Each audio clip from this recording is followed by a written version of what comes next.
Hello everyone, welcome back to the channel.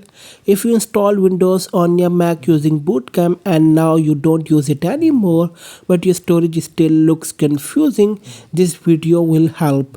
In this video, I'll show you how to safely remove the Windows Bootcamp partition and get your Mac storage back without risking your data. So first thing first, make sure you're logged into macOS, not Windows. This part is very important. Now click on Launchpad,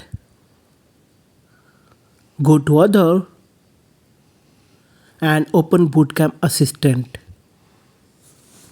Click on Continue. If everything is normal, you'll see an option that says Restore. Above it, you'll also see a message saying that the Windows volume and all of its data will be permanently deleted.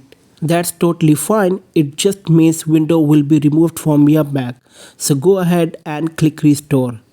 Now enter your Mac password and wait for a few minutes. After that, Bootcamp Assistant will automatically delete the Windows partition and merge that space back into macOS.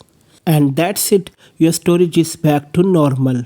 If this video helped you, don't forget to like, share and subscribe, and thanks for watching.